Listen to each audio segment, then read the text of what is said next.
గుంటూరు జిల్లా తెనాల్లో గురుమూర్తి అనే వ్యక్తి చార్ధామ్ యాత్ర పేరుతో మోసానికి పాల్పడ్డాడు. చార్ధామ్ యాత్ర పేరుతో కరపత్రాలు ప్రచురించి హెలికాప్టర్ ద్వారా తీసుకువెళ్తామంటూ నమ్మబలికాడు.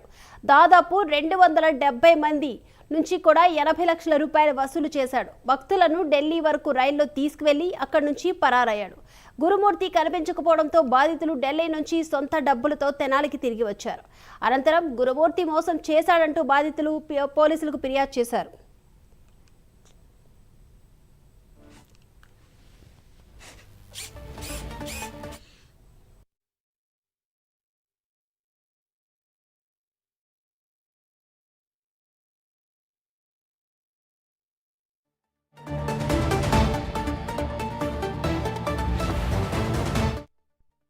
మేము గుంటూరు నుంచి వచ్చాము. నా పేరు జ్యోతిర్మయి. మేము కూడా చారదాంబు నా తరపు నుంచి ఒక 7గురిని తీసుకెళ్ళాను. అలాగే మొత్తం 200 పైన మంది అందరం వెళ్ళాము.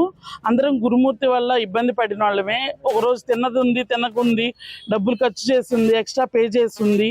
అట్లాగా మనిషికి చొప్పున ఒక 29 నుంచి 30 వేల దాకా కట్టి ఉన్నామండి. మొత్తం 200 పైన మందే మేము కట్టి ఉన్నాము. వివిధ ఊర్ల నుంచి ఉన్నాము. అంటే విజయవాడ, బెంగళూరు 260 మంది దాకా ఉన్నామండి. కాకపోతే చారదాంబు దాకా మేము వెళ్ళింది కొంచెం తక్కువ మంది. పాపం డబ్బులు లేని వాళ్ళు చాలా మంది మా వల్ల కాదులేంటి చేతిలో పెట్టుకోవడం అని చెప్పి చాలా మంది తిరిగి వెళ్ళిపోయారు. హరిద్వార్ నుంచి మనిషి అనేది కనిపించలేదండి. మేము గుంటూరు నుంచి వచ్చాము. నా పేరు జ్యోతి.